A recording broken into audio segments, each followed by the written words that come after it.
Oh, man. Here we go back with another one. Yes, sir. We are back. And we have a special guest in the building. That we do. And like we always say, he's the most recent, so he's the most special. Hey. We got the legendary Mega Ran in the building. What's up, y'all? What's good? Thanks for having me. Thanks for coming. No Thanks problem, for coming. man. You know, it's always good to sit down and chat. So thank you for the invite. I appreciate For it. sure. Yeah, man, for sure. Yeah, and we know it was a drive. Oh yeah. We know it was it was Nothing a like travel. little drive on a Saturday morning. Right, You know? right.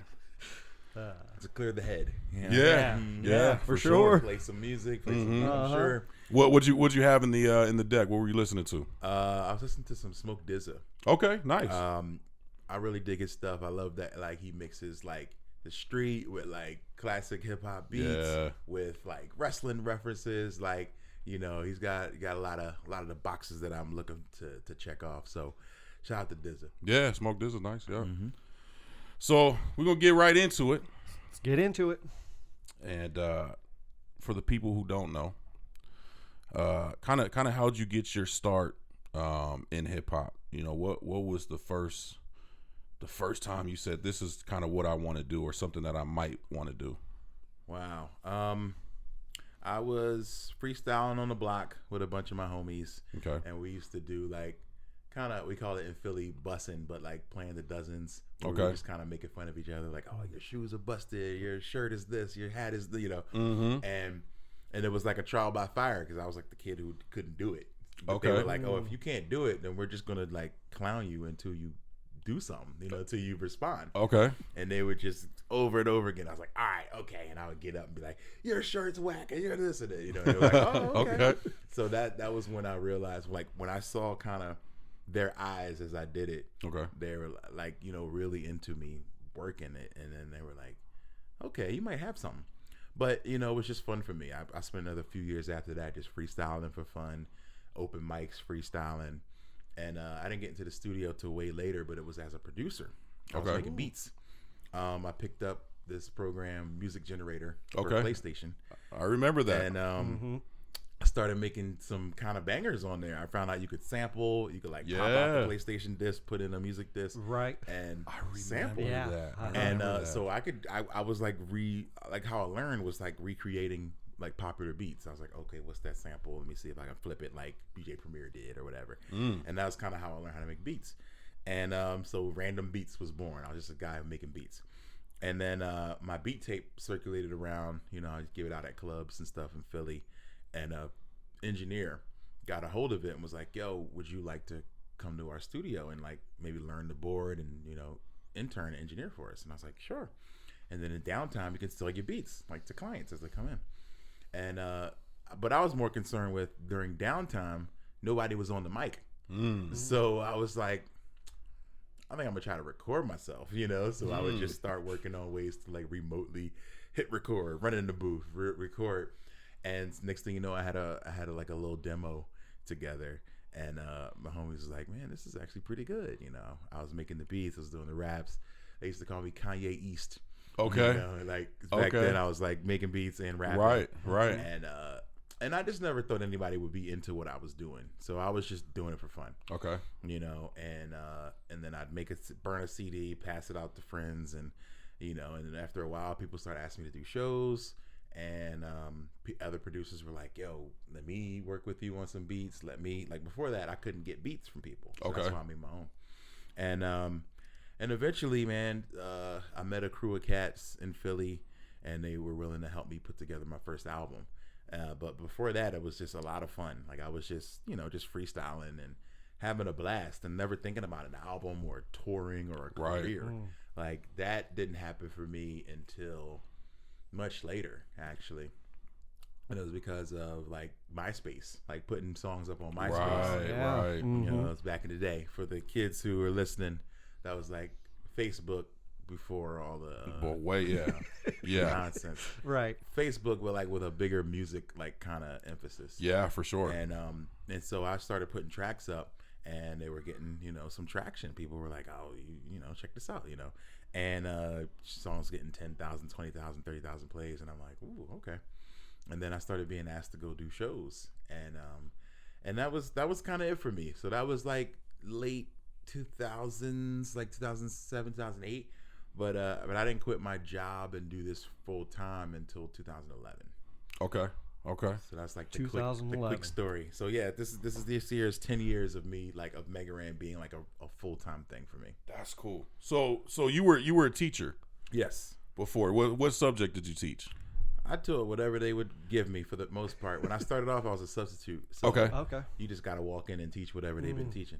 And I was like, please don't give me math. And then every day it was math. Okay. So I had an emphasis in like reading, social studies, English, but I always got math. And middle school. And middle school is the toughest age to teach. Like if you think back to when you were 7th, 8th grade, you were probably that transitional like period. a terrible person. Yeah. When you're trying to figure out who you are. Yeah, Facts. it's the most like crucial time of a kid, and it's also the time where you get like the least parental involvement. Like Right. think about it, your parents are leaving you at home when you get 12, 13. They start leaving you at home. They work in 2 jobs. They can't come to the parent conferences. They can't take you to the mall. Until you're riding the bus, you're hanging out. So it's when you start picking up all the bad habits. Very true. You're smoking, you're cussing, you're doing all these other Right. It always happens around that time, like a preteen. So these are like crucial times for kids, and they need the most love and attention probably of any point besides like an infant, but yet they get the least. Right. You know what I'm saying? Right. Because Very they good point. want to be independent. They think they know everything, but they really need love, and they need kind of they need a little hammer on them. Right. And, Very true. And yeah, like so I was kind of that for a lot of kids, where it's like they just wanted someone that cared. You know what I'm saying? That's cool. So I really loved it. I didn't love the administration side of things. That was the hard part for me, is like dealing with principals, custodians and other folks who are The like, behind the scenes. oh, you do rap music. Okay. Like they would start finding out about the stuff I was doing and like, oh, I don't know about this. And I'm like, what? The kids love rap. They love what I do. Like we get to talk about it. So it built a good relationship with the kids, but at the same time, it made the administrators kind of hate on me. Yeah, I could see that. It's weird because they're like, "Oh, you the cool teacher? We'll see about that." Do you kind of miss being a teacher at times? I do. But honestly, like right now, I don't. Like with this, like with in the wake of COVID and stuff, like this is probably the hardest time to be a teacher. Right. I got friends who are still teaching, and they're like, "Oh, are they coming back to schools? Are they not? Are they doing distance learning?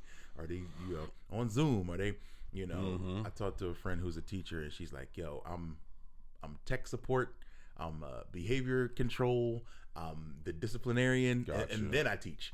Then it's like, first it's like, are you your screen on? Are you paying attention? Right, Hey, right. lift up. Let me see you. Where's your screen? Right. Are you paying attention? Are you on the right page? Show me what page you're on. You know what I'm saying? Like, Yeah, because yeah. they're not in the room. You Right. can't like walk around with them. So this is the toughest time. And one of my friends was like, man, what would you do if you were teaching right now? I was like, I'd quit. Right. I'd probably leave. Like this would be like, all right, y'all. Like I felt like I was scared. Like I said, 2007, 2008 was when I really started moving with music, but I didn't quit till 2011 when I finally got the guts.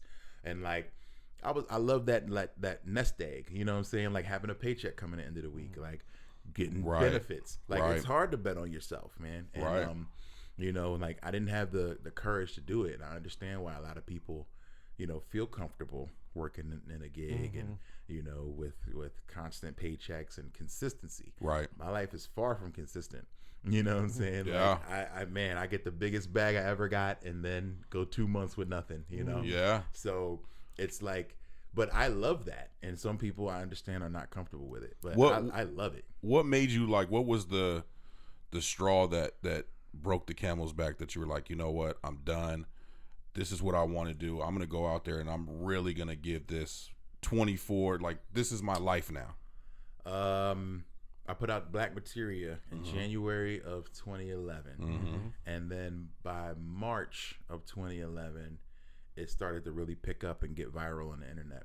and it was like top 20 on iTunes. Mhm. Like back then, people bought music, you know? Right. So that was a big deal. That was a you huge know? deal. And so I was top 20 on iTunes, and I looked at the list, and like it was like Lady Gaga, it was like Lil Wayne, it was like Kanye, it That's was fire. like Eminem, all these people, and I was like, yo, they don't work day jobs. So I gotta figure this out. You know what I mean? Right. Like that Yeah. was what Fire. gave me the That's courage crazy. to be like, yo, I'm right here with these people that I grew up watching. So let's figure out how to do this. And then I was fortunate, I started getting booked for more gigs, and I'm doing more and more shows. I talk about it in the book a lot, but like my principal was like, yo, you can't keep missing days to go fly all over the world. And I was like running out of sick days. And he's like, you gotta make a decision. So that helped a lot too. So at the Okay. same time, people are like, Mega Ran. And my principal's like, like kind of hating. So it was like, all right, I think it's pulling me in that direction. So I put in my 2 weeks notice and was like, I'm gonna take this 2 weeks, I'm gonna stack up, I'm just literally not gonna spend any money. Right. And then I'm gonna figure the rest out. And then the day that I put in the 2 weeks notice, he was like, why don't we just cut it right now? Oh wow. And I was like, wait, what? He's like, yeah, it's fine. You can get a head start on the rest of your career. And I'm like, wait, what? Wow. I needed that time. I needed Right. that. Right. Yeah, I needed that. I needed that check. I needed that check. Right. You Right. know? And then he's like, oh, and by the way, your last check is not coming until you turn in your report cards. And I'm like, wait, you just fired me. And now I got to go home and do And report still cards work? and work for you. For you.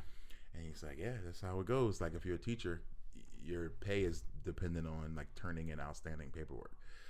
So I had to do 45 report cards. Wow. And like, it's not a story I'm super proud of, but I kind of am. So at the end of that, I was like, you know what? I like these kids. They all get A's. Nice. Nice. So I just Oh, went down nice. the list. Hey, I'm done. Yeah. And walked out. There and you started go. the rest of my life, man. That's Like, awesome. yeah, I was like, you know, I like these kids. It's all right. That's fire. But now I can see why you didn't care for the administration side of things. They put me in a you really know? rough spot, Yeah. you know, and maybe they felt like, hey, he's giving up on us, so why don't we get a head start on moving on? Right. Yeah. I don't know. Maybe. Maybe. But it seemed really petty. Like, in my Very experience, 2 weeks, you just take that 2 weeks, I can help train the next person. Right. I can get them used to where we're going, make the transition smooth. I can talk to the kids and be like, hey, you know, this person's coming in next and they're going to do this. I didn't even get to say bye. Right. Like, it was like no final pizza party, no goodbye That party sucks. for Mr. J. It was like gone. Like the end of that day that I put in the notice, he came in after the bell rang and told me I was let go. So I couldn't come back. I couldn't. Oh, kids, I'm leaving. Sorry, y'all. Like I was just gone, and I was like, man, who knows what story they told the kids? Right. Right. He just quit on y'all. You know what I mean? Right. Like they could have come up with any narrative. Any at that narrative. point. Yeah. And Yep. That's that really true. disappointed, and it soured me. Like that's not hopefully everybody's experience in teaching and education. I just felt like I don't think I could go back just based on that. Like, bro, I told my wife like I'd go work at Walmart at this point before I did. Like if I was down and bad, I'd figure out anything else. Right. But to have to go back to that. Yeah. But it's not to say that every education situation would be like that. You know Right. what I'm saying? Right. Very true. So, but it was just I just had a rough one, you know. That's crazy. Charter schools, man, that was what it was. It was a charter school, and I'd heard stories about charter schools, but I had no idea. I have too. Yeah, for like there's the good side, and then there's like the total opposite behind the scenes. Like, Yeah, there could be good and moments a lot too. of it is the administrative and like, stuff. With mine, I was like, yo, it was a black-owned school. It was all black, like staff, and I was just like, okay, like we working with our people. Like Right.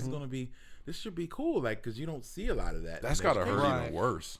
And then it was like, no, like they were just not having it. That's crazy. And yeah, like I think they just felt like I don't know, they were extra petty about me having a life outside of school. Right. You know what I'm saying? I think that to me was weird. You know what I'm saying? That is Like weird. Yeah. I'm okay with you having a life and doing things that you Right. love outside Right. of this. You know, but they maybe didn't feel like I was totally dedicated to that. And you know, and maybe I wasn't, to be fair. Like I think I was a good teacher, but Yeah. maybe to them I wasn't a great teacher. Yeah. So I don't know, but it seemed really petty, and it definitely soured me. Like, I would be interested in going back in like a college capacity. I'd like to teach business or something, you know. Okay. Teach like DIY business owners how to make their way, you know, in this world, because I think I have some pretty good expertise on that, and I'll be teaching kids who actually want to be there, you know, right? And not like kids whose parents was like, get out of here, and right. go to school, right? You know? Right. Like it's a little different. So I'd like to be teaching like a music business course, that'd be like dope. that, because I think I could give a lot. So how hard was that that transition? Like, how long did it really take you to really get kind of a groove going once you left the teaching arena and went full time doing music? It worked out because I had things that were coming down the pipeline. Okay. Like for maybe 2 weeks after I resigned, I was like, I'm going to do a YouTube show. And so I used to just sit around and just film myself and be like, it's going to be like a reality show I called it Life After Lesson Plans. Okay. And it was just me and my homie, because I'd asked my friend to move in with me to help me with rent. And I was like, well, can you just film me in my everyday life? And he's like, sure. So we just did a bunch of silly videos, and I was just like, and I think that helped. Like, some people saw what I was doing and reached out, you know. So I was staying active, and then I would go do gigs. I'd film myself at gigs, like, oh, I'm going to do a convention, I'm going to do a festival, I'm going to do it, you know. And then I got asked to play a tour. And it was like my first real long tour. This guy named MC Chris, who's like a leader in the nerdcore world, at that time was putting out a new album, and he asked his fans who they wanted to see as openers, and so they picked me, I guess. Dope. And 2 other guys, and so we wound up putting together a full bill, and we played like 46 shows in like 52 days. That's crazy. And from September to November, and all over the country, and mostly sold out venues, and that's what saved me. Like, that's what got me going. Not just, you know, making that money, but just being able to see a packed house of 300-400 people every night, who had never seen me before. Like, oh my God, you're so great, let me buy everything. Or, oh my God, I'm a fan, you know. So it just really worked out. At the same time, when I got that tour offer, I also got offered to teach music business. Okay. It was at Phoenix College. Shout out to Carly Hustle, who at that time was moving. She was moving to New York. Okay. And she was teaching a business class. And she's like, hey, would you like to do this? And I was like, music business class or tour? And I was like weighing it for like 2 weeks. And I was like, you know what? I've done teaching. Let me get a moment out of that and go do something else. Okay. So I want to take this tour. So I told her, like, thanks for the opportunity, but I'm going to do this. And that was it. I'm glad I did. And I'm still here. Dope. You know, like I thank MC Chris every day for that, because he kind of, I always say, like, he saved me. He don't really know, but like, he put me in a position for me to just be around, be in front of people, you know. And that's all any artist needs usually, is a chance. That's why I try. That's why I collaborate so much. That's why I work with people. And it's like, man, people just need to be seen and heard. Like, if they're dope, just need to be seen. And very that's true. Really it. So anytime I can, I'm like, yo, let's do a song together. Like, let's, you know, pop up on stage together. Like, nice. That stuff helps out, because I know personally, because it helped me big time, you know. So reaching out and giving that hand to somebody is like, that could change their whole situation. It's huge. Yeah. You never know. Like you said, in your positions, like, literally changed the trajectory of your life right then and there. Yeah. You know what I mean? You know, and like, what are the odds? You know, that somebody can make one decision to offer you one opportunity. And granted, I have to still perform. I have to kill it. I have to be good. You know, but you get that opportunity. You get that door open. You gotta get the door open. So yeah, it's about the opportunity. Well, my first experience hearing you was actually on Kind of Funny. Hey, nice. Yeah. It really surprises me how many people listen to Kind of Funny, because so many people know me from that. Like, they'll literally be like in my, I don't know, grocery store or something, and be like, were you on Kind of Funny one time? You know, like, it's insane. That's funny. But it was when you performed at Kind of Funny Live. Oh, and you did it with Colin. No, I wasn't there. Okay, but I watched it. The Dr. Wiley rap. Killed it. He killed it. Like, really, I was like, well, what just happened? But I became a fan ever since after that. I was like, that's how I got introduced to you. That's a great so, night. I got robbed that night too. Did you? This is a small thing, but I was in San Francisco, and a friend of mine was watching my merch table, and I had my Mega Man arm cannon, the little blue arm cannon on the table, and she came out to watch the show, to watch Colin and everybody, and somebody snatched it from the table that day, and then this fool decided to like film himself holding it. Oh my and God. tag me like, yo, what's up, fool? I got your joint. Pew, pew, pew, pew. and I was like, yo, how could you, man? And but Greg and the Kind of Funny staff, like they all like pitched in and got me another one, and like banned this guy. They found out who he was, banned him from all their events and all that. It's like some dude from Denver. Like he came out there for the show in San Francisco from Denver, and yeah, that was a weird one, but. That's Justice was served, but yeah, like That's I just, funny. People see something cool like that you don't see every day, Right, A and big then they old wanna- arm cannon. They want to put it on, they want to play with it, and that's fine. But then if somebody's not there to be like, "Hey, put that back," you might just be like, Right. All right, right, I'm out You here. know what I'm saying? Yeah, right. Like I remember, man, I used to work at GameStop. Well, before that, it was an electronics boutique, and our store was like in the hood, but it was like and we had like some of the worst numbers. So the staff used to always come in, the regional managers, and they would be like, how do you guys have such bad numbers here? Like, what is happening? Like, and they're like implying that people here are probably stealing, but at the same time, they're not like coming out and saying it. So they're just like, we think all people are inherently good. Like people aren't bad, but if they're put in a situation where they think they can get away with doing bad, they'll probably just do bad, but that doesn't mean they're bad. Like he was just like trying to get us to be like, okay, I stole everything. Right. I robbed you blind. I took the man. I robbed you Sorry. right. I'm so sorry. Grand Theft Auto. I took him. Oh, that's funny. And he was just like, it's okay, but but I do kind of agree with that. Like everybody's good, but if we're put in a situation where we don't feel like there's going to be consequences, you don't really know what people are going to do. That's true. Right. Yeah. That's funny. That's integrity. That's what I used to teach my kids. Integrity Yeah. is what you do when nobody's looking. Yep. Very true.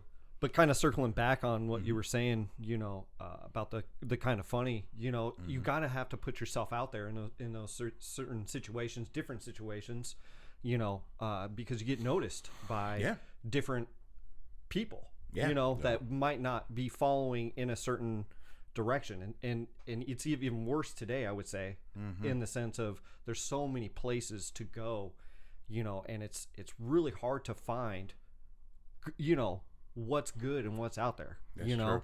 So you got to take those opportunities and make the most of them. So like that show is particularly the Kind of Funny Live was like so big for me. Another friend came who he's a friend now, but he wrote for a wrestling blog, and he was there because Xavier Woods was there, the wrestler. Okay. Yep. And him and I did a song together, and he like videoed it, and then he put it on his wrestling blog, like wrestler Xavier Woods is rapping with Mega Ran, and like I'm on a wrestling news site, and I'm like, yo, that's crazy. That's crazy. So like that happened from that too, like just again opportunity and making the most of it. And I was like, well, if he's gonna be here, then we should do something that's gonna make a moment. You know what I'm saying? Like if you're here together, like why not make a moment? Make like, a moment of it. Who's ever seen this wrestler rapping? Like let's go. Right. You rap the third verse of this song. Let's do it. And like That's he dope. killed it. So like that show led to a lot of cool opportunities. I thank Greg every day. I just talked to him yesterday actually, Greg Miller, the guys at Kind of Funny, for always just being there for me, like early on in the game. Just like I came to their little small place when it was Podcast Beyond, and him and Greg and Colin, and I sat my little busted Nintendo system up there and I plugged it in and I played the Dr. Wily song, and Colin was like, this is the greatest thing I've ever heard. That's right. And like we just had so much fun, and like they supported me for so long, and I've met so many great friends through that, fans, supporters, friends who were like, yo, Kind of Funny best friend, what's up? And I'm like, man, I appreciate that so much. Was it a difficult decision for you to kind of stick to who you are, right? And say, I'm gonna rap about the stuff that I love. I'm gonna rap about video games. I'm gonna rap about wrestling. and really at this point, it's become a lot more popular now. Yeah. But at this point, when you started doing it, wasn't. nobody was doing it. doing It was such an underground thing. Oh yeah, And it was almost looked down upon Oh, yeah. from the mainstream. definitely looked down. Like, what are these guys? These guys aren't rappers. This nerd, this corny. These It's these guys are gimmicks. Like, what is this? Geek, this is a gimmick, whatever. How hard was that? Very hard, man. Like, I grew up, and especially we talk about that middle school age, like where at that time your peer groups are your life. You know what I'm saying? What your friends think of you, what they want, if they want to hang with you, is your life. And then being from Philly as well, right? And like being just from Philly, that like, lifestyle. It's a rough town. Not necessarily like, oh, I was in the slums and Right. But like still. as far as the hip hop scene went, it was like you had to be kind of tough. Even my favorite rapper of all time, Black Thought, Yes, Roots, say that. is an incredible MC. Say that. But also like you don't want to mess with him. You know what I'm saying? Like that's still he's super intelligent, he's super fly, but still like there's a rough edge. Yeah, being from Philadelphia, it's like all right, you don't want to mess around. Right. So there's always been that. And when I came up, it was Beanie Siegel, it was Freeway, it was Young Guns, it was like street rap. You had to be street. Then later it was Meek Mill and the smack battle scene, the DVD. Like it was tough, man. Like, and so I was just like, no one's ever gonna mess with my stuff. Like they're not gonna like it. They ain't gonna want to hear it. I'm gonna just stay in my world. But honestly, it was guys like Kanye, it was guys like Lupe Fiasco, that showed me that there was different ways. Del the Funky Homo Sapien, MF Doom. I was like, yo, like there's guys who can do this. You can, most importantly, if you're dope, and just discovering, like I said, with MySpace and the internet, there's a whole world out there. Yeah. You know what I'm saying? Yeah. So like now I look at it and be like, yo, I look at my stats once in a while and I'm like on Spotify and I'm like, what's my top city? And my top city is a place I never would have thought. It's Chicago. Wow. And I'm like, what? You know what I'm saying? That's dope. You know what I'm saying? That's so dope. It's like, how? You know what I mean? Like, I don't know. So I look at these things and I'm just like, there's a whole world out there. Yeah. There's so many people. There's pockets of nerds, of geeks who love rap. And there's plenty of kids like me who was brought up in it, raised around it, loved to listen to it, never did it, but still love it. You know what I'm saying? And still can find a relatable element in it. I still think Jay-Z's amazing, even though I've never done anything he's talked about. Right. You know what I'm saying? Of course. So I'm not the only one. So it's like when you find that out and you find your tribe in Seattle and Houston, in LA, and like where it's like, oh dang, there's like a few hundred people everywhere, right, who will relate to this, and it's like that inspires you. But it was very difficult. I just assumed nobody was ever gonna buy it. I was like, I'm gonna just do it for myself, So when I started, I did a Mega Man remix album called Mega Ran, and I didn't expect it to work out. I was just doing it, and then people was like, yo, I remember Mega Man. Yo, I remember this. Like people the nostalgia factor. Like, yo, and I never forget. It's this best story that explains this. Is I used to write. I used to call myself Random, aka Mega Ran. So I'd be like, all right, if I'm doing a rap show, rap show, I'm random, and I'm gonna make these raps about this thing, about like real life and being cool. And then if it's a Mega Ran show, I'm gonna do these things about robots and spaceships and not being cool, And I was at a show, man. I was opening for Sean Price, rest in peace, in Philly. Yeah, rest in peace. And I was like, yo, I'm about to do this next song, and some dude in the front, Philly's hat down, hoodie, was like, yo, do the Mega Man joint, yo. And I was like, that's crazy. What you know about Mega Man? And the whole crowd was like, yeah, I remember Mega Man, yo. They started talking about it. I was like, dope. You know what? Like, 80s babies do recognize this stuff. You know what I'm saying? So I was like, there's a lot more overlap than I thought. So I was like, I'm gonna do the Mega Man joint. And they're like, okay.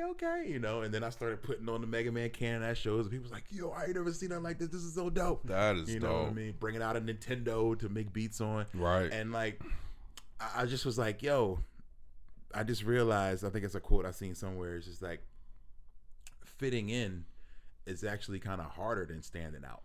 You know what I'm saying? Because if you're forcing yourself to be something you're not, very true. That's not easy. You know what I'm saying? So I realized that later, like, and it's a lot more fun to stand out. Right. You know what I'm saying? I get on a show and You know, it might be 10 acts on there and they all dress the same, they look the same, they sound the same, and then there's some dude with a freaking Mega Man cannon. Right. Which one are you gonna remember at the end of the night? Right. You know what I'm Oh, saying? for sure. You're like, oh, those guys were cool, but yo, this guy did this crazy Mega Man thing, and I ain't never seen that. You know, so that's when I realized it was much more fun to be myself. You know, and just be like, you know what, if they don't dig it, they don't dig it. You know, because when I was rapping my face off at these shows, going to New York, going to these places like for rap battles, EO Dub, Scribble Jam, a lot of these places I've done, cats will just sit there like this, mean mugging. Yeah. And then afterwards be like, you all right? Right. You got some bars. Like, yo, I like that. Right. Yo, I fuck with that. Yeah. I'm like, I couldn't tell. Right. I couldn't tell. That's you didn't funny. Move. Right. You know? And it's like, you know, now I'll be like, yo, put your hands up, have some fun. Everybody do a wave, you know, and they're just like, well, I've never seen that. You know? So that's cool, man. I just feel like, yo, breaking that ice and that comfort zone for me will also allow the audience to break their comfort zone. Yeah. And it's just fun, you know. So that's really what helped me out with that. But yeah, I was very scared, you know, and I still find myself wishing like the popularity was higher, or like, oh, I wish there was more people who rock with this. I wish there was like people who make this type of music should get 1 million followers, 1 million subscribers, 1 million plays, you know. But it's not supposed to be that way. You know what I mean? It's supposed to be for the select few who enjoy it. Right. And I'd rather have a passionate 5,000. Right. Yeah, that is for sure. Than a passive million. Right. Who are just waiting for the next thing to come along. Right. Yeah. You know? Yeah, that's that's true. very true. Yeah. Those people will keep you alive for the rest of your life. That passionate 5,000, you know? Yeah, for sure. You know, but it's funny though, because like I watch a lot of battle rap. Okay. And like I'm a big battle rap fan. Like I watch. If you can believe it, I started in battle rap. I believe it. I believe it. I've seen you freestyle a couple of times with the cue cards and all that, like giving you the like, words. But yeah, like I started off freestyle battling. Like I said, Scribble Jam was off the top. You know, like you could come in, you didn't get a month to prepare. You didn't know who you were gonna face next round, and that's how I started. But then people started catching feelings too much. You know, it's like, oh, this might be a fight, or oh, you might say a thing that I don't like, and I didn't like the feeling or the person I turned into. You know what I'm saying?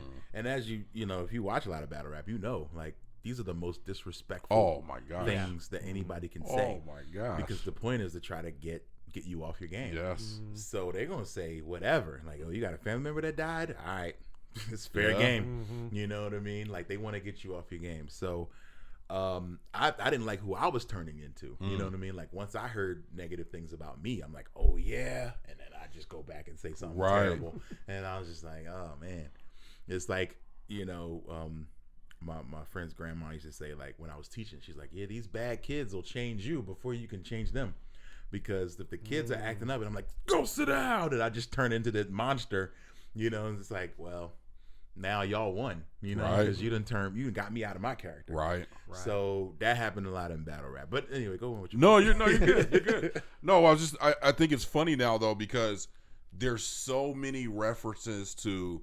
a lot of Dragon Ball Z, Pokemon bars, the nerd bars are all over. Wrestling bars, you know, comic book bars, like stuff that you really have to know about to understand. And some of these bars that they land with, if you know what they're talking about, you're like, that's crazy. Like, oh yeah, that is crazy, and it's so much more acceptable. Very specific group of people who were raised at a certain time. Like me, I always say I was like maybe 3, 4, 5 years late to Dragon Ball. You know what I mean? Like the Dragon Ball age is like right below me. Right. You know, I'm 42, so like right below me, if you 35 of, you know, whatever, Dragon Ball Z was your thing. Right. You know what I'm saying? Me, it wasn't that. It was Transformers, G.I. Joe, comic books, you know, all that other stuff. So I understand it. And when I hear like Pokemon, things like that, like Pokemon was everywhere for these kids. Yeah. The 90s kids, you know, and so it's all over the bars now, you know, and it's like, it's cool to hear, man. It really is. And wrestling was so big in the 90s, you know, so huge. I love to see it. I really do. Like when it becomes acceptable. Like, and if it's dope, it's dope. You know, especially if everybody gets it. Like you said, if they get it, then you're like mind blown. Yeah, you know. My dude Mickey Fax is really good at that. Shout out to Mickey Like, Fax. Yeah, man, he'll drop crazy bars and throw in like comic books, throw in like, you know, cartoons, throw it in like all types of things to make it, and it comes together perfectly. So. Have you seen the just go off on a tangent real quick? Have you seen the Mickey Fax situation recently with him and Royce the 5'9"? Did you hear the track that Mickey had? Yeah. It's incredible. Okay. Yeah, it's okay. incredible. Yeah, Mickey left Earth, man. Yeah, it was and like fire. He went upstairs for that man, one, man. He left Earth. I knew he whoa. would, man. Like he's a guy who rises to the occasion. I had to listen to that probably like 3-4 times just to catch the little. He had like a never ending entendre at the end of that. Of the checking boxes. Oh, it was like God. Bah, bah, He bah, just kept bah, going. bah. I was like, oh my God, going. what is like? Yeah, it was like 16 bars. Just it like was that. just checking boxes. I was like, oh just my like, gosh, wow. this is crazy. Oh man. Yeah, funny. And it's, you know, you talking about some of the greats. Oh yeah. Lyricists. So it's good to see, and I think they kind of talked about it, and everything's good now. I hope so. Like that's mainly what I just wanted everybody to. It's like watching gods spar. You know? Right. It's like we get a front row seat to see them like just in the danger room, like the X-Men. Right. You know, we're just like, wow. Right, Look at them flying, right. Look at this stuff they're doing. You know what I mean?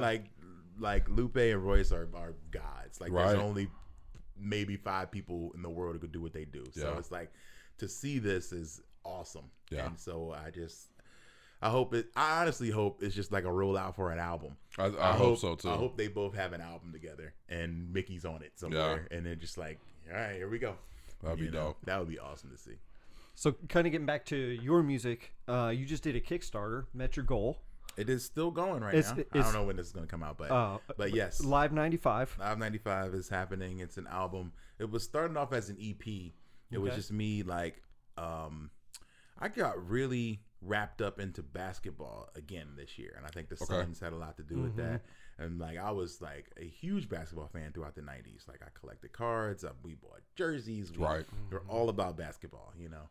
And so now like I remembered some of those feelings. We were doing these monthly shows where we were doing online events, me, MC Frontalot, MC Lars, and Schaefer. Okay. And just to our fans, like if anybody wanted to like pay to get a ticket, like a link, we would send it to them. So we did that through the pandemic. So we did like 13 shows in a row. So each one we started theming them. So for March, since it was St. Patrick's Day, we were like, all right, what do we do for St. Patrick's Day? And I was like, all right, I'm gonna do a whole show as if I was Patrick Ewing. And everybody's like, what? Like, just trust me. So I got this Ewing jersey. And I did these skits between songs, like as if I was Patrick Ewing and I was going to retire from basketball to like rap. And like, it was just silly.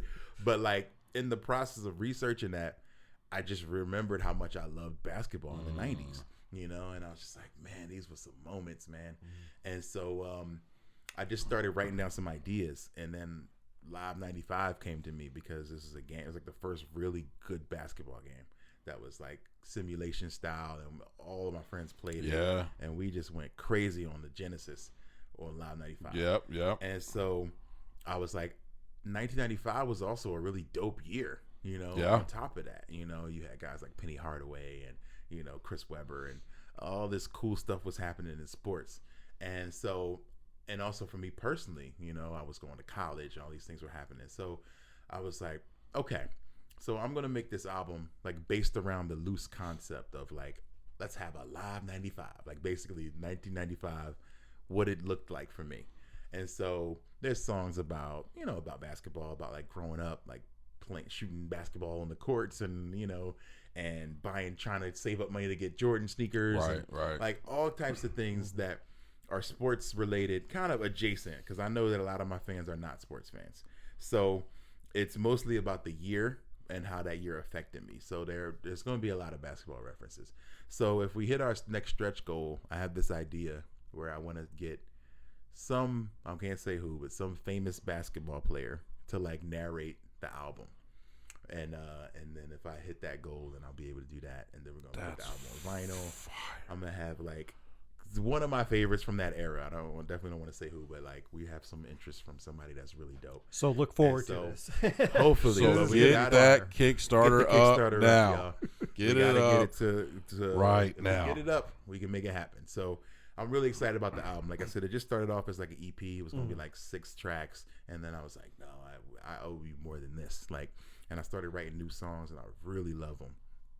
So it's gonna happen. Like the album is coming together really dope, and it'll be out by the fall. So I want to make sure that it's out by the time the next NBA season starts. Okay, Fire. nice. Which will be end of October. Okay. I can't wait. I can't wait. I dude. can't I wait. can't wait, dude. As soon as we get done, we got to add to that Kickstarter right away. We got to make this happen. There you go. Kind of a thing about Kickstarter. You kind of have a history of using Kickstarter to kind of jump some of your albums. How did you? Because it really wasn't a thing that was used for out music per se. Kind of transition. How did you get introduced, and what made you kind of stick with it over the years? I almost didn't do it this year, but like I was just gonna make the album, but I was like, you know what? I think that I want to make the album special for the people who are going to appreciate it. Okay. Who are going to want it, and that's really what it was. That way, if I put the album out in a normal circumstance, you spend a lot of money to create it, spend a lot of money to promote it, and then you just hope you make it back. Right. And you hope that throughout that year you make the money back. This way, I have no pressure on the release because the people who want it are hopefully pre-buying it right now. Right. You know what I mean? Yeah. They're reserving it. So it's like, all right, I know that these people are going to be pleased. So there's no pressure on me being like, oh my God, I hope this thing hits 1 million streams. Oh my gosh, I hope it hits the top 10 on iTunes. Like, no, I mean, if it happens, it's great, but there's no pressure attached to the record. That's dope. So now, and I realized that changed my mentality on creating it, where I wasn't like, oh, I got to make this song for the gamers. I got to make this song for the radio. I got to make this song for the streets. I got to make this song for the basketball heads, And now I'm just like, I can just create, and just listening to fans talk in the comments, and when they have supported, they're just like, I don't like sports, but I love your music, so I know that you're gonna bring me something that I'm gonna like, right. And I'm just like, whew, thank goodness, Like I was really worried because I was like, this is gonna be something that's very, specifically skewed and targeted to a group of fans that I don't even know if I have. You know what I'm saying? But now, like, there's no pressure. That's like dope. I could just make the records I want, and I'm having fun making them. And so yeah, that was what made me want to go to Kickstarter. It's like maybe my 4th project on Kickstarter. I think I don't remember the artist, but way back in the day that encouraged me to get on Kickstarter. I don't even know. I think it was like Macklemore or somebody that was on there. Like Macklemore funded a music video on Kickstarter. And that made me see like, oh, okay, so you can do like fun creative stuff like music projects on here too. Right. Yeah. And then I just realized, like, you know what? Like I said, I just wanted to put it in the hands of the people who would want it. That's and dope. I want to appreciate it. Very smart.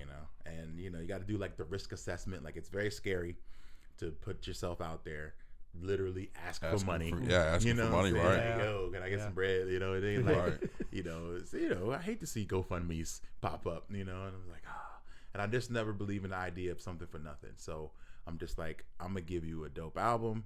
We're going to make like little Topps trading cards. We're going to try to get it on vinyl. That's dope. Do like some fitted caps. I'm going to do maybe do a jersey. I don't know. Saying like, it was just all these ideas where I was like, I want to make sure I give you something for your support. So speaking of, you said like the vinyls and trading cards and all that, you've used BandCamp very well over the years. Oh, BandCamp has like saved my life, man. Very well over the years. When nobody was really using it, you really took advantage of it early on when it started. I've been with BandCamp since 2008, I think. And the same thing, I saw an artist that I liked was on there. I think it was Del the Funky Homo Sapien. Was selling an album on there, and I was like, well, if Del's on there, then I want to be on there. And I was like, how do you get on BandCamp? And then I just looked, and they were like, just upload your music and start an account. So since I've been in early, they give me like a lot of like access to beta stuff. And, and one of those things was the vinyl program. Okay. So now they do a pre-order of a vinyl option. Right. So when your album comes out, you can be like, yo, do you want to do vinyl as well? I'm like, yeah. And it's like, all right, well, if enough people buy this, then we'll print it, you know? And I was like, oh, that's dope. But BandCamp is direct to consumer. Right. You know, if you want to buy my album, you go to BandCamp, you type in your payment, you type in your email, and then it tells me you bought it right then and there. If I go to Spotify, it doesn't do that. You know, iTunes, dope. they don't do that. Right. So now I have a direct connection with you. So when my next record comes out, you're going to get an email like, yo, Mega Ran's next project is coming. Right. Because you got the last one. You know, so now I have a direct, and I know what city you're in now. So it's like, oh, you have a fan now in Phoenix. So it just compiles all the information in a way that nobody else does. Right. You know what I'm saying? And it's weird because like the industry is kind of, or people that are in the industry, they kind of hate on BandCamp. But honestly, it's because it's a direct competitor. It's the other option. Right. You know what I'm saying? Where it's like direct to consumer. You know, if somebody, and literally they can pay you more for the album. They're like, you know what, this album's so good, I don't want to give you $10. I want to give you $50. Bam, they could do that. Right. And then it comes right to me. Right. And now I know that you feel that way about my music. And so like it does a different thing for you. That's dope. And that the level of connection, you can't beat it. Like, yeah, between Kickstarter and BandCamp, I'm glad you mentioned both of those. They're like, that's on my bag of tricks list. Like, these are the things that I recommend to indie artists. Like, utilize them for sure. Absolutely. Like, I can go into BandCamp today and find out where the last 10 CD sales came from. You know what I'm saying? Like, what city, what state. And I could see a map. All right, so you got more people in Chicago, you know, buying your stuff. Like, that's how I'm able to find that stuff out. And then I know how to build a tour, you know, based on who's buying stuff. Yeah. So yeah, it's a godsend, man. Like, no reason you can't do the other things. Like Spotify and other things are still very important, right? That's where everybody is. But I think doing it as an option, like, there's no problem. No, like, it doesn't hurt. Bad, right? In that, and having an option to be like, you can go to my BandCamp page and pay me direct. Yeah. You know, instead of me getting the quarter of a pennies to the pennies, which still takes 8 weeks to come to me. Right. You know what I'm saying? Right. So it's like, you can offer the option. Do you see more people buying vinyl these days? Like, people like that. Yeah. You know, vinyl is huge now. Having something in your hand. That like digital music's down, but vinyl's up. You know what I mean? I believe it. Yeah, people will buy vinyl. Like, they love it. But you got to make it cool. You got to do something special about it. It can't just be a regular old black vinyl. You can do swirl colors. You can do different colors on each side, you know. Like, I think the more special it feels, the better, you know. Like, so I try to do like limited stuff. You know, vinyl's that super tangible though. I love tangible because products, we're old. You know, no offense, but we're old. yeah. So we appreciate things you can touch. Like, I feel like I don't own it if I can't touch it. Right. You know what I'm saying? So, I'll stream music. Yeah, but if I really love it, I want it. Right. I want it physical. Yeah. You know what I'm saying? Yeah, the convenience of digital is awesome. Yeah, but there's nothing like vinyl, anyways. Even the way it sounds. Oh, and the sound. The sound sound. is Right, the incredible. wavelengths and all that is it's way different. Way different. Want to talk about somebody you know, All right. and just kind of tell me how you guys kind of started and how your relationship has grown over the years. DN3. Oh man, that's my brother. That is my brother from another. We met in Philly.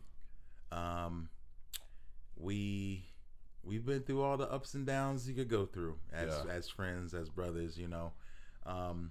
But yeah, we were working with a label together in Philly, and he was the one who told me like, "Yo, your music's dope, but like, let me get in there, and let me kind of tool, like, you know, tighten this up, and maybe give you some production, maybe mix for you." And I was like, "Yes, please." Like, I don't know what I'm doing, you know. Right. And so he was like an executive producer on my first album, and like really helped me to kind of put that together, and helped me out in like immeasurable ways. So I used to go to his crib after school while I was teaching. Go to his crib for 2-3 hours. We work on new music, and then like every day, you know. And then he had some. I decided to move out here, and then he was like, "It's still in Philly." And he was going through some things, and I was like, "Dude, come on out, man! Like, come on out to AZ, man! Like, come see life a little differently." When was it that you moved to Arizona? I moved in 06. Okay, late 06, And so I think he came in. Well, I started working on music by myself, and it was definitely a whole different process. Okay. I was like, oh, this is harder than I thought. So I'm trying to make music without like my right hand man there, and I was like, you just come on out and visit, come check it out. And he came out and he loved it, and so it was like maybe a year or two later, and so he's been here ever since. Dope. And yeah, man, just holding me down. Like we've played shows, we've been all over the world. We've been to Tokyo, we've been to London, we've been all over, Right. Playing gigs, and but he's always had a different mindset about the whole thing, which I think has helped him. Where he's like, he's always like, man, this could end tomorrow. Like it's a very special moment. Got you. But it could end. So like we should be thankful, and we should also be thinking about what's next, And I was like, nah, it's fine. We just loving life. Right. So it was always good to have his perspective on things. We had I would say a little tiff that I talk about in the book, where we have a moment where, it really challenged our friendship. Okay. Because the I always say like work and play, or right. work and friends. Right. Business and friendship, and for me, music was a business, and for him, we were doing it for fun. You know what I'm saying? So therefore, I understood that we were eventually going to have a disagreement on this. Right. About how important it was to treat this as a business, or maybe not. So yeah, we've had our times, but it's always been like back on as brothers and friends again. Yeah. You know what I'm saying? Yep. Talking about how stupid the Sixers are in the text message, or right. or whatever. I'm sorry, funny memes. That's my bro. I always consider him the best DJ in the world. Like he's introduced me to Jay Dilla and so much other like, brilliance in music. That has like literally changed my life. Yeah. You know what I'm saying? So like, I always will trust his ear with music. So anything I put out, it has to come by him. So the next record, Live 95, is mostly produced by him. Nice. Dope. So yeah, I think he's got like 7 tracks on there. So it's been, it's my longest friendship at this point, particularly in music. And a lot of folks don't last, to come and go. Yeah, very true. But yeah, like I'm blessed to have a cat like that who's around. And we think alike on a lot of things. So it's always good to have that person that you can run ideas by. And I always say, like, when this whole thing started, the Mega Man rapper idea, he was the first person I told, and he didn't say that's the stupidest thing I ever heard, because if he would have said that, I wouldn't have did it. Right. You know what I'm saying? Right. And like he was the one person. Like if he would have been like, don't do that, right, I wouldn't have done it. And I wouldn't be here. You know what I'm That's saying? crazy. Right. And like the one guy, I was like, yo, I got this crazy idea, man. I'm gonna like flip some Mega Man samples and rap as if I'm Mega Man. And he was like, word, but he didn't say like, that's dumb. He was like, all right, let's try it. Let's do it. Right. And like, because of that, like I'm here. So That's like, dope. I'll never forget that, like he was the guy I trusted with it, where if he would have been like, yo, that's trash, that's corny, I'd have rethought my everything. Things would have never been the same, right? Yeah. So I always think about that, like being encouraging to people is so important. Yeah. Because what do I know at the end of the day? You know what I'm saying? Like what's that guy's name who had that hit with Kanye? Lil Pump. Gucci Gang. Oh, so yeah. So if he would have played that for me and been like, yo, give me your honest opinion, man. Can I make it? I might have been like, no. Nah. You ain't got it. That's bro. not working. I might have said, like, you saying Gucci Gang too much, man. Right. You got to change this. Now, what do I know? Because that song made him a lot of money. Yep. So what do I know? Yep. Right. Well, since we're here, this is your book. Hey. People don't know. I've been reading this, man. Fantastic book. Go pick it up. Get it anywhere. Got it off Amazon. Get myself. it on Amazon. Yeah, it's on sale this week actually. Is it? It is. It's half off. So go and grab it. And if you see me come to a show, I'll sign it. Cool, man. What inspired you to write this? Man, I just had so many stories that were in me, from traveling, from making music, from just taking this on a kind of unconventional path. And I remember just friends telling me, man, you got to write a book. Like, oh, man, you got stories. Like, I just love telling stories. And so I would just write them all down, in a notepad. And I was like, all right. And then I started kind of fleshing them out, and I was like, wow, I think I got enough for like a whole book, you know. And so yeah, it's like about my life, about the beginnings, about Philadelphia, about teaching, about music, you know, and yeah, like, and most importantly, it's about the lessons I learned in those travels, and the mistakes I made, things like that. Yeah. So I try to keep it honest, man. It's not 100% like, oh man, Mega Ran wins all the time. Like, you know, it's important to show my failures, because I think a lot of people just think, oh man, Mega Ran's winning again. That's what he does, you know. But it's like, nah, there's like 700 failures that between every win, it seems for me, that that you don't get to hear about. So at least I think it's important to hear those, like, to hear the journey. At least for me, like when artists I love, I want to see what they got through to keep going. Yeah, you know. So it's a lot of that. Yeah, because you know, when I was reading some of these stories, and they're just so inspiring, because it is failure, but it's the push of you continuing to go, and what I love about it is the positivity too of it. You know, it's trying to find the good in those bad moments. Yeah, you know, and I love it. I think everybody needs to go read it. I really do. I think it's a fantastic book. Thank you. It's my first time writing a book, and it was very difficult, man. Like, I talked to so many publishers, and they were like, okay, so what's your book about? Is it about rap? Is it about video games? Is it about comic books? Is it about a black kid in the hood? Is it about, like, you know what I mean? Like, they were trying to categorize it. And, you know, and I was just like, well, these conversations are kind of disgusting, you know, because they'd be like, okay, well, black stories are in now, so slant it that way, you know what I mean? And I'm like, nah, it's my story, right? You know, so, you know, and like, so I was like, I gotta just publish it myself, you know, because a lot of people were trying to push it a certain way, and I've never been that way, even with my life or my music, where it's like it's just one thing, you know, like I just have a hard time kind of categorizing stuff.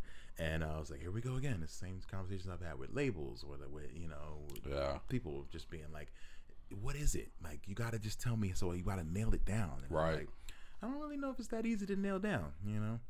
And, but yeah, it's ultimately, if you're going to nail it down, I'd say it's a story of like just positivity despite, you know, tribulations, and how you get through them, you know? And so it ends at a point in 2018 when I went to London to get a Guinness World Record. And I thought that was like a good place to end, because it was a big moment. And then maybe it'll be another book, you know. You're still holding that record, right? As far as I know, still got it, you know. It's 130 video game songs, like songs that have been written about a particular video game. And it was Mega Man for me. So I don't know. I think I still got it. Yeah. That'd be that's a hard one to beat. That's a hard one to beat. Two hands up. Yeah. You and Young RJ. Classic. I 100% agree with you. Thank you. The way it starts off with 2050, and songs like Algorithm, songs like Pressure, like, and obviously the timing of that album, right, when it came out. Were you guys already working on it before things had unfolded? Yeah. And then it was like, well, now it's time to put it out. Was that kind of what happened? That's what happened. I mean, we had a record we were working on, and then, man, like, the timing was perfectly imperfect, you know? Because unfortunately, you know, so much that we're talking about, it literally, I think it came out probably like 2-3 weeks before George Floyd. Yeah. You know what I'm saying? Like, and we didn't plan. Of course, you can't plan for that kind of thing. But like, it was just, and unfortunately, we talk about so many things in it. There's a line from RJ that says like 1920, 2020. What's the difference? Right. You know what I mean? Like, stuff like that, where I was like, wow, like, we just released this in the middle of the perfect storm, and like, we're talking about exactly what was happening. Right. You know? And to me, that's more of a testament. It's more of a sad thing to be like, wow, like, it's sad that you can predict that these things are going to constantly be an issue in American culture. But yeah, it just turned out that way, man. Like, as much as we wanted to like hold the album and wait and tour it and like do all the things we had a European tour plan. We had so many videos, but like nobody could travel, so much stuff that slowed that down. But yet, you know, I feel like you can't can't deny the truth, you know. And so like there was so much truth in that record, so much passion in that record that like the song Black is Beautiful continues to like push. Like it's like my biggest song right now, and like, you know, we put that out a year ago. And so yeah, like it was so important to me. Like, first of all, like the pressure of being like working with like Slum Village lineage royalty, you know, like when I just told you about DN3 introducing me to Jay Dilla, young RJ learned from Jay Dilla. Was literally 10 years old sitting in the studio with Dilla, you know, making beats, or they would pull him out of school to come like listen to things and work on stuff. Right. And so he was a part of such history in Detroit. So like to be able to work with him that closely on that record and like put it together, I think it's classic. I don't think, as much as I work and I love my work, I don't know if I think it's the combination of the music, you know, the lyrics, the timeliness of it makes it to me like an undeniable like it is moment, and for me where like I don't think I can even reach that again, you right? know, like, and so yeah, it was just like it was crazy timing, you know, like that's really what it was. And we're like, we have to get this record out, like, and I kept thinking like, don't y'all want to save it, like there's, you know, it's the pandemic and we can't tour, and him and his pop were like, no, the time is now. Yeah. Like, and they were right. You know what I'm saying? I was like, I'll never doubt y'all again. Like this was like, it needed to be said, you know? Yeah. And to me, like it was almost like the soundtrack of the summer, you know, because for sure it lined up almost like complete 100% with the events of last summer.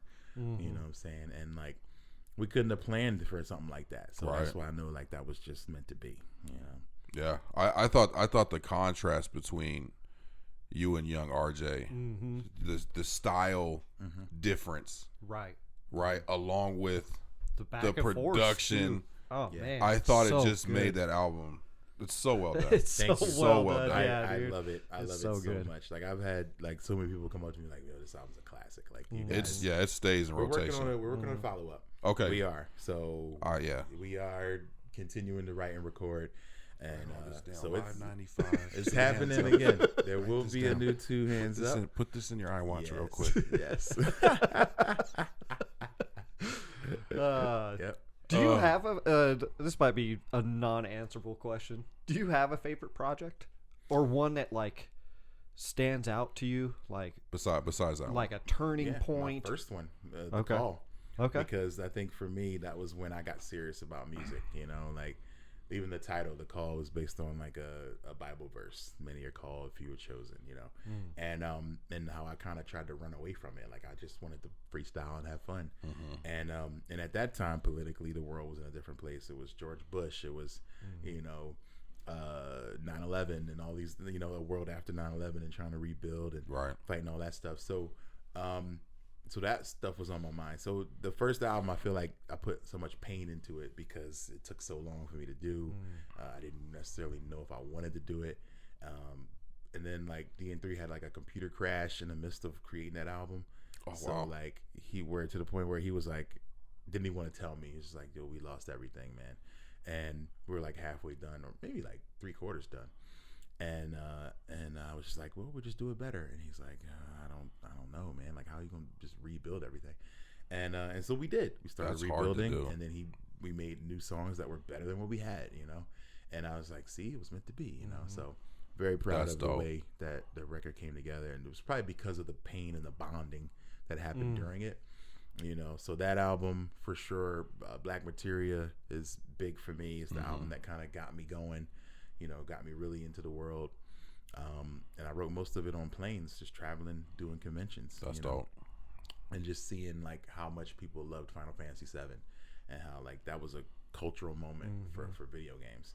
And it transcended like race, it transcended, you know, economic status. Like everybody was into this game. Right. And that's how me and TJ Superhype met. Right. It was over Black Materia. He was like, I loved Final Fantasy. But I couldn't talk about it with my homies. You know? Like, it was that kind of relationship. Right. He's like, I just loved it, you know. And I was just talking to Penny on the ride to LA, and he's like, man, I used to be in some grimy spots playing Final Fantasy. Yeah. People be like, what you doing over there? Like, oh, nothing, you know. You know. Right. Like, you know, just chilling. And so yeah, like just seeing how that game meant the same thing to everybody. Again, like I said, I just did it for myself, and then to see that everybody else was also affected just as much as me, like that made it really like hit for me. So that's another one that's super special. And of course, Two Hands Up, you know, is to me forever going to be like a moment. And it's like almost was like a graduation to me. Like we opened Right Is Good. We opened for Slum Village a long time ago. And during that time, I remember some of them like hearing some of our set and being like, "Yo, man, y'all pretty dope," you know. And then again, DN3 introducing me to Dilla and Slum Village and all that. And so it was like a full circle. It was like you made it, like you did it your way. You know what I mean? Like that to me was like to see. I mean, we didn't get to do them, but we had European tour dates set up where it's like Slum Village with Megaran, and I'm just like, what? That's dope. You know what I mean? Like we made it. Like that was like a full circle moment, and we're gonna reschedule those and make it happen. But like being able to say I made it on my own terms, like, you know, I didn't have to change who I was, and still somehow, you know, made it work. So yeah, the moments, like the albums that represent those big moments, those are like the favorites. That's dope. And you have a tour coming up too. I do. Yeah, the Four-Eyed Horseman tour this fall. Me, MC Lars, MC Frontalot, Shaver the Dark Lord. We start in September, and we take a few breaks this time. So we're going out. We're doing like 3 legs. So it's like West Coast, East Coast, Midwest. Okay. You know, and then we come home in between those.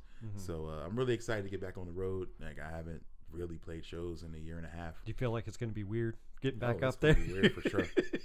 I might cry. Like seriously, like I spent so much time on stages like for the last few years, and then to not do it at all. Right. It's gonna feel weird, man. Yeah. Absolutely. But yeah, man, everybody come out, get those tickets, megaran.com/shows. We're playing in Phoenix as well. I'm kicking off this tour in Phoenix. We're doing a show on my birthday, September 3rd, at the Van Buren, and then I fly out to Portland with the rest of the guys, and we start the tour. So back on the grind. Nice. Go get those tickets, man. Yeah. So obviously, huge wrestling fan, right? Yeah. You and you did say '90s kind of the Attitude Era, right? For sure. So I have a question. Is that your favorite era? Is the Attitude Era, or do you have an era that you're a little bit more favored of? Just when it comes to just WWF, WWE. Well, you know, I look back on the Attitude Era now, and I'm like, maybe it wasn't all that great. Like there was a lot of great things that happened, but they were great characters. Okay. You know, I'm a fan of wrestling. You know what I'm saying? Not necessarily the sports entertainment aspect of it. Like I want to see 5-star barn burner matches and techniques and stuff. Okay. And for me, that happened in the 80s. You know, like a lot of that stuff happened in late 80s. NWA before WCW, WWF before WWE. Right. Was where you got like the best matches. But there was still some times where you'd see cool stuff like that. The times where those things combined for me, like I think like Bret Hart is one of my favorites of all time. Right. Because like he was able to survive in the 80s era, but also bring that to the 90s. He had a classic feud with Stone Cold. You know what I'm saying? Macho Man was my guy as well.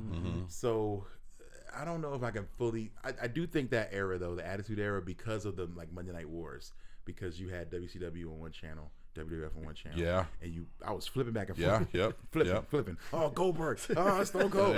Sting. Man, Mankind. Sting. Right. You know, like The Rock. Right. So flipping back and forth to watch classic stuff because they knew that they had to beat each other. So they was just like giving you the dope stuff. The craziest matches. Like, over and over. Like, so that to me was my favorite time. Like the heat of the Monday Night Wars, I guess that was like 97, 98. Yeah. Where it was just like, you didn't know what was going to happen one show, one moment to the next. Like, oh, they giving you a world title match on TV? Oh, it ain't on a pay-per-view? Right. Okay, let's go, you know? Like, seeing that kind of cool stuff. Like, so that was my favorite era because I loved Goldberg. I loved Diamond Dallas Page. But then I also loved Stone Cold, The Rock, Mankind, you know? So there was great, huge stars on both. Huge stars. Both networks. So it was like, that was my favorite time. Do you have a put you on the spot. Do you have a top 5? Oh, top 5 wrestlers of all time? Ooh, that's tough. Macho Man, Bret Hart, The Rock, Dusty Rhodes,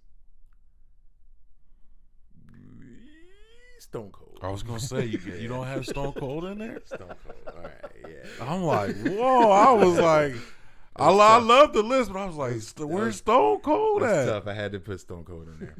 I like Stone Cold a lot, but like I was also in the Goldberg. Like I was also in the other guys, but yeah, those are my top for sure. That's a great top 5.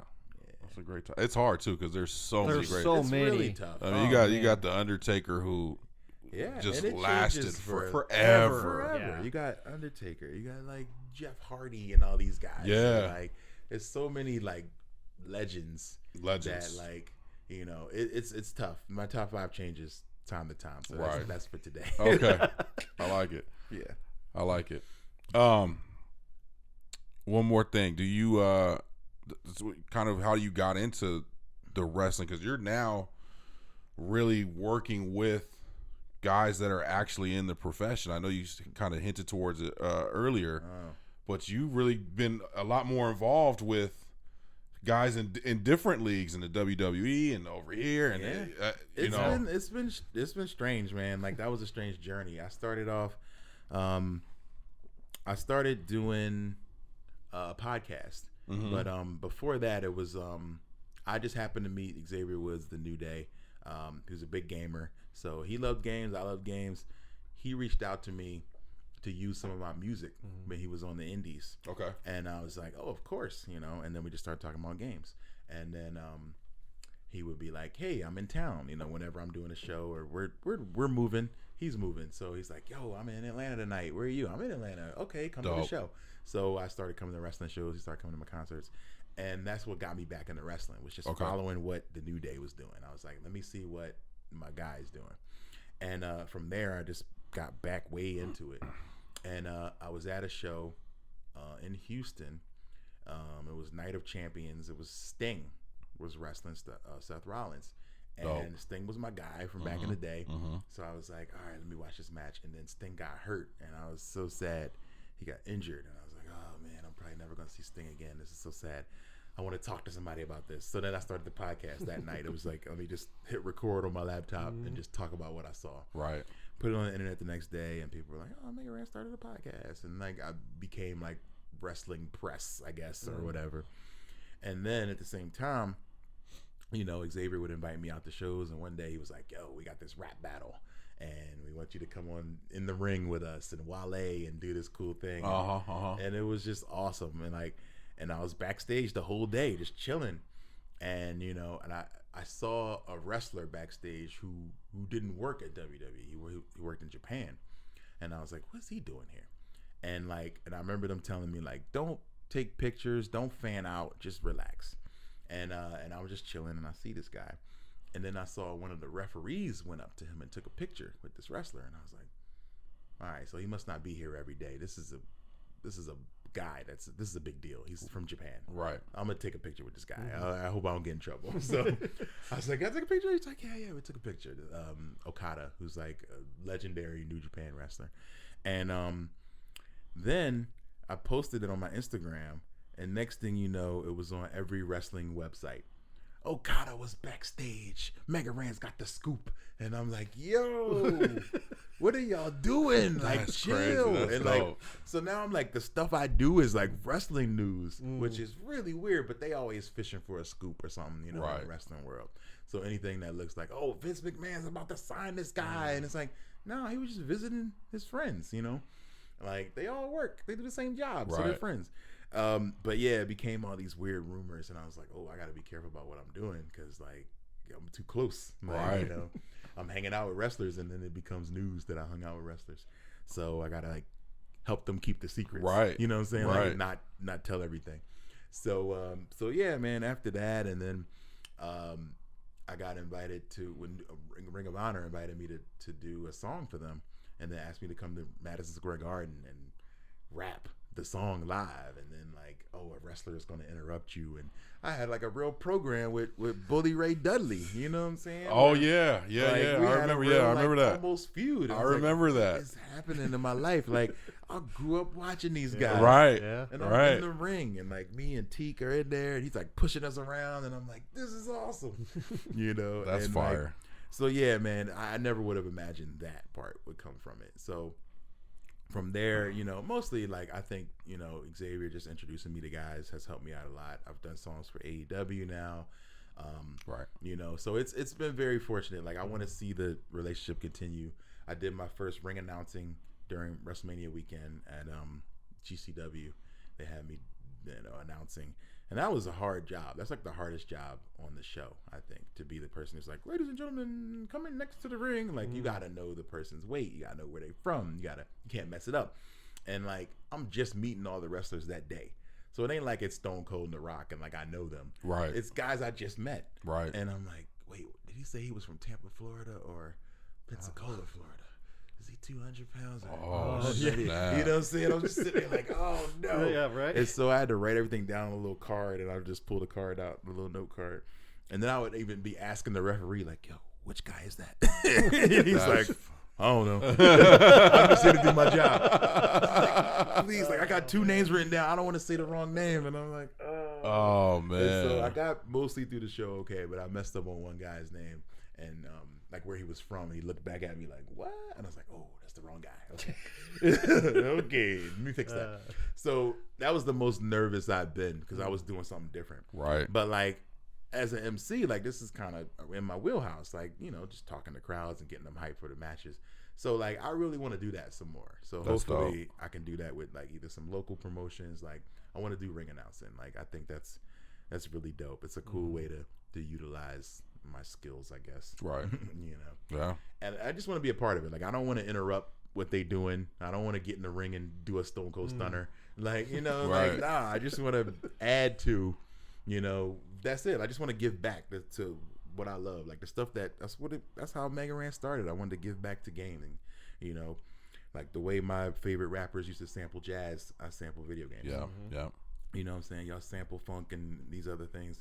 I sample games, and it's like, yeah, just paying homage to the stuff that you dug, back in the day. And so it's the same with wrestling. Fire. Yeah. I'm gonna switch it up a little bit. Your Twitch channel. Yeah. Okay. I be twitching. I be on Twitch. You doing Twitch? What do you do on Twitch? Do you play games? Because or do you? Oh what, yeah. what is it it? all. I do it all. Do it all? My Okay. Twitch it changes by the day. So Monday I do Monday Night Ran, which is me DJing wrestling themes until Monday Night Raw comes on. Okay. So I'll get on for a couple hours and I'll DJ and I'll just play like, okay, here's Stone Cold's theme and then here's a rap version of that and here's the Rock's theme, rap version of that, and I'll mix it up and play that for a while. I used to do Mega Man Mondays where I would play Mega Man, but then I started doing Monday Night Ran. So Tuesday now for me is 2K Tuesday. So I'll play NBA 2K. Okay. I'm doing like my team. I build my team. I'm collecting cards. I build shoes, whatever the game will let you do. And then Wednesday I'm in the studio. So usually I'm in the studio with Felix, HKS, and I'll bring the camera set up and like, here's what I'm working on today, y'all. I'm doing a feature for this guy and it's about Dragon Ball or it's about He-Man, and then I record the process. Thursday's Throwback Thursday, so I'll pick an old game. I was playing Halo for a while, so I'll take an old game and we'll just start playing through that a little bit. And then Friday used to be free play, so I just play whatever, but now it's fighting game Friday. Okay. So Street Fighter or Mortal Kombat or Fire. We've been playing Brawlhalla a lot. This is free fighting game that's super fun. So yeah, I try to do it. It's a variety. Now it's called a variety channel now because people might be used to seeing me as a musician, but it's like I don't want to do music content 6 days a week. Right. Like I don't want people to just be watching me in the studio 6 days. Like I would get bored with that. So it's like I'll play video games, I'll do other stuff, I'll DJ, make beats, maybe editing video, like whatever I'm doing, I try to bring people into that world for just maybe 2-3 hours a day. Did you start it because of the pandemic? I had my account for a long time. Okay. All right. But I hadn't really given it a consistent go until the pandemic. And so once I started doing that, I was able to get partnered on the channel, and that helps a lot, like with, making a decent, income out of it, as well as like being consistent with what you're providing to people. But yeah, I was meaning to, but I didn't have a good enough computer. And ironically, right before pandemic went down, someone like gifted me a computer.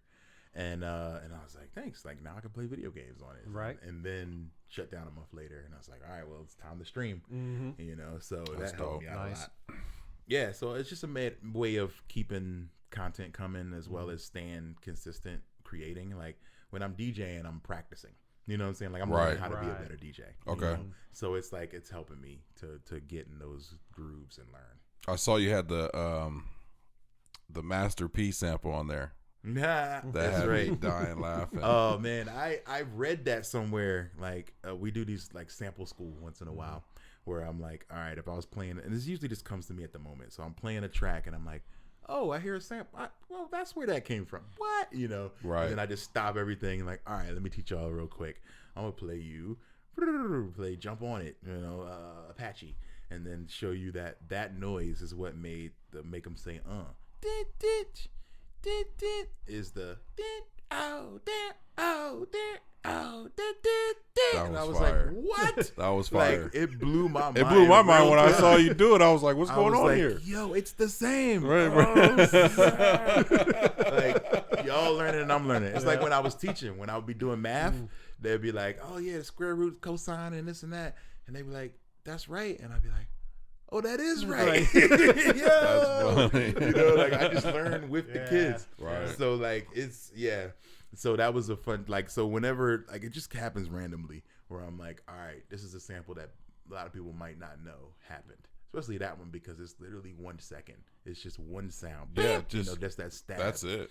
And they made a whole song out of that. That's you know what I'm crazy. saying? Like, that's the beauty of hip hop, like the brilliance of it. That like one little thing can become an iconic moment Yeah. for somebody else, you know. Do you think it's necessary right now to have different things that you're doing outside of music if you're an artist, to have some type of show, some type of, because you see a lot more people that are still very much in the music industry working, now having a podcast on top of it, or a weekly this, or something else that they're doing outside of music. Do you think that's more necessary now? Yeah, I think so. Especially during the pandemic time, like when if you couldn't get out and perform, like I feel for a lot of artists who just rap, who just make music, who just perform, because it's like, all right, if the venues are closed, then what are you gonna do? Right. Like, you gonna go get a job? Like, Right. you know, a lot of my friends started Uber Eats and you know, Ubering and lifting and stuff, and it's like, yeah, because like, what else are you gonna do? Right. You know, when I first quit my job, Rockadala, I asked him, Shout out to he's a iRock. guy I consider a mentor in a lot of ways. I asked him for advice, and he was like, diversify. Like, that was the number one thing he told me back then. He was like, you need to have multiple streams, you know, multiple avenues, because if you just rap, you're gonna have a hard time paying your bills. You know, and I think about that, like, yeah, unless you're making, like, doing really great numbers, Right. just rapping, it's going to be difficult, you know. Right. And he was right, you know. But for the most part, like, I was just rapping and doing okay, you know what I mean. I started a podcast, Random Encounters, where like I was just talking to myself for like 10 minutes, like it was just a story. And most of those stories wound up my book, you know, because I was like, oh, these are great stories, let me build them, expand them, Right. you know. But it was like, okay, here's the first time that like I went to a kindergarten class and had to teach, you know, or here's a story about the first time like a kid like raised up on me, like he wanted to fight me, Right. you know, like Right. these were interesting stories for me. So I was like, let me just tell them. And I really enjoyed it, but like during the pandemic, I was like, well, I want to expand it, so I want to start bringing in other creatives to talk about what they're doing during this time. So yeah, now it's almost like everybody has a podcast. Yeah. It's like So everybody's got something you have else. to. Like, you know, I think you kind of have to diversify, but you also have to bring something different to the table, to the game. Right. You know, like you have to fill a void. You know what I'm saying? Like, if there's a wide open space for people who like video games but also like smoke weed and skateboard, you know what I'm saying? Then Right. like That's- combine that and fill that void. Yeah. You know? And that's really what it is. It's like finding your niche in this world, you know, and creating something that you care about. Like, you know, so I always tell people, like, you got to be creating something that you're passionate about and talking about what you're passionate about, and fill a void, because if you're doing the same thing that 10 other people do, then what's gonna make it stand out? Right. But yeah, I do think you almost have to. You don't necessarily have to have a podcast because everybody has that. Right. Like you could, but some other thing. They say like most people have like 7 streams of income to be comfortable as creatives. You should be looking for 7. Okay. As the number, like 7 different ways to get paid. Which sounds like a lot. That does sound like a lot. Yeah. But but there are ways to make what you do. Like the guy, my Twitch partner, told me, yo, if you stream for 3 hours on Twitch and you play video games for 3 hours, you should be able to pull Instagram content from that, YouTube content from that, right, Twitter content from that, Facebook content from that 3-hour stream. Here's a funny moment that's going on my Insta. Here's a funny moment it's going on my TikTok. Right. Here's now you have filled, and that could be your 7 streams. Right. You know what I'm saying? Gotcha. Makes Yeah. perfect sense. It's just one piece of content, but being creative with it and putting it in different places, and it reaches a different demographic everywhere you put it. Like whatever you put on Instagram, those same people don't. Different people are going to see it on TikTok. Different people are going to see it on Facebook. He told me that too. Like, yo, don't think that people, are going to every one of your sites, because they're not. There's people who only hang on YouTube. There's people who only hang on Instagram. Right. Like my wife's only on Instagram. You know what I'm saying? Like she's not anywhere else. So I know that she ain't going to see any other pieces of content that her favorite people might be making. So yeah, create something for everything, and utilize that time that you spent creating to put it in multiple places, and that could be your streams. Do you manage all your social media by yourself? Yeah. How hard is that? That's impossible, but I have to. I was just gonna say, dude, there's no way. But I have to, because I know that if I don't, it's not gonna be authentic. It's not gonna be in my voice. It's not gonna be, like I've had a manager try to like post for me and things, and I was like, nah. Okay. It's not in my voice. It's not authentic. It's just such a hard thing to do. They're gonna see through it. But what you could do, and what Lars told me, is he uses a different day for each thing. Like, yo, Monday I'm doing Facebook. Gotcha. Tuesday I'm doing Twitter. Wednesday I'm doing TikTok. Thursday I'm doing Instagram, and Friday YouTube. You know what I mean? Like, if you break it down into days, and maybe even an hour of that day, and then you're done. Right. You know what I'm saying? Right. Like you get off of it. Like, I think that's the most important thing, is that social media is built to be a time suck. Right. It's supposed to keep you there. Right. Like now, YouTube is not even grading you on the number of views you get. It's about watch time. Yep. You know what I mean? Yep. They're all about, yo, keep that watch time up. Oh, they only watching 30% of your video. Keep them watching. They're only rewarding you by how long people stay on the platform. Right. So, as a creator, get the heck off the platform. Right. You know what I mean? Like, go make something for something else. Like, don't get sucked in to watching the timeline, especially Instagram. Man, Instagram can take an hour of my day in no time, because I'm just scrolling. Yep. And so it's like, give them what you got to give them, and then get out. Right. As a creative, get in and get out. Because you are going to lose so much time. Like, I'm really bad at time management, so I'm not as good at following these as I am giving them to you, because I'm pretty bad. But at the same time, like, I realize it. Like, I started setting timers on my phone where it would like shut Instagram down for me after an hour. Okay. Because that was the only way. And like, I was like, and then sometimes they'll be like, hit this button to get 15 more minutes. I'm like, yeah, I need 15. Right. I need 15 more. All right, I need 15 more. All right, 15 more. It's like a morphine drip, man. Straight I up. just need a little more. Yeah. Straight Yeah, up. it's tough, man. But like, as a creative, like, you can't be at your best creating if you're just intaking. Yeah, you know what yeah, I mean? for sure. Like, you can't, because like, it's gonna make you want to do what they do, or it's just gonna make you stuck watching them. Right. Like, Right. so I listen to a lot of like self-help stuff, and like from creatives, and a lot of it's like, yo, one guy was saying, like, when I get in album mode, like, I delete all social apps from my phone. It's just like the old thing Jay-Z used to do, like let his hair grow when he was working on an album, and I'd be like, what's up with that? But it's just like a symbolic thing to be like, I'm removing distractions. Right. I'm locked in. Like, I'm locked in. Like, Right. I ain't going to the barbershop. I ain't got time, because the barbershop is a time suck. You gotta Right. sit there and Yeah. talk. you know. So it's like it's a great symbolism to be like, let your hair grow, Right. Step away, you know what I mean? So yeah, like now that I'm in album mode, like I'm probably gonna have to start deleting, you know, the socials. Like I can't be as active, but I gotta push the Kickstarter. So it's like, yeah. difficult, man. You battle. gotta push It's a your battle. content. So Right, it's like, right. You what do have you to. do? What do you do? Yeah. Yeah, you got to stay on it at all times. yeah, it's tough, man. Yeah. So I'm curious, what do you think about hip hop in general? The state of music hip hop is in at this moment in 2021.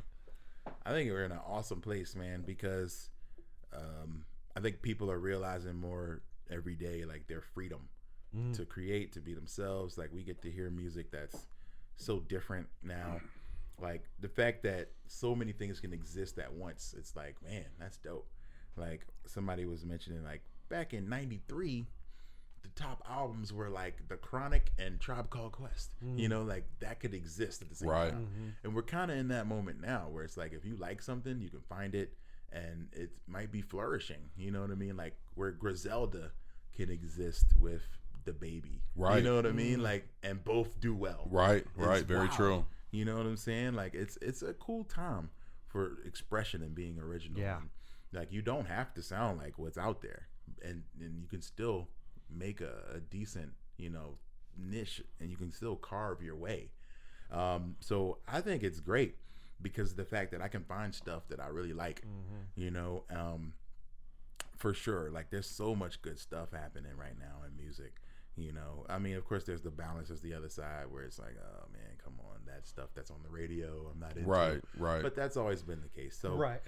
but the fact that you can find whatever you want, and artists are kind of recognizing their freedom to be themselves. They're Right. not trying Very to sound true. like each Yeah. other. Very true. You know, I think it's dope. So it's cool to see, even in Arizona, man. Like the music that's coming out of here, I think it's the best it's ever been. You know? And so everybody's in a good place because nobody feels like they necessarily have to chase a trend, you know? Right. Yeah. And I think like so many more artists, like of my favorite artists, are independent now. You Yeah. know what I Very mean? true. Like where they're, you know, they don't have that pressure from a label to make the single and make this for the ladies and make this for the club. Right. It's like, nah, I'll just make a music. I'll Right. just make a thing, Yeah. you know? And I like that, you know, so. I do too. I'm loving the blends of everything. I love what these kids are doing with Yeah, this I mean, technology man, is awesome, man. It's so like cool. my favorite album right now is Tyler the Creator's album. You know, and it's like to see his album. growth, you know, from this kid who was like, oh, it's all shock value, like, oh, he's just, you know, just doing wild stuff just to do it, to like him growing as a musician, as a person, as a man, like, and he's just like, I'm just rapping, you know, like I'm just having fun, you know, and it's like, it's really cool to see, like no pressure, just being free, you know, and I like it, man. I love where everything is going right now. Like I don't have any problem finding inspiration, you know, which is I think a dope sign to be like, I don't have to go back and listen to the old stuff and be like, oh man, I just gotta listen to the old catalog in the '90s and stay Right. forever. Right. It's like, no, I can find inspiring stuff that's coming out today, which is dope. Yeah, for sure. Good question. Well, though. yeah. That was a fire Yeah, question. good question. Oh man. We're gonna let you get out of here. You didn't ask me like What did we forget? No, you really didn't forget anything. But you didn't ask me any of the gotcha questions where it's like, all right, so who don't you like? Oh no, those kind of things. No, man. no. We leave that to the other guys. Yeah, leave it to the other guys. There's enough of those guys going around, man. I'm good on that. Definitely is enough of that. You know, or like I just want to make it known that like I'm the greatest rapper of all time. that is left-handed and likes Mega Man. Yeah, that's me. I'm the greatest.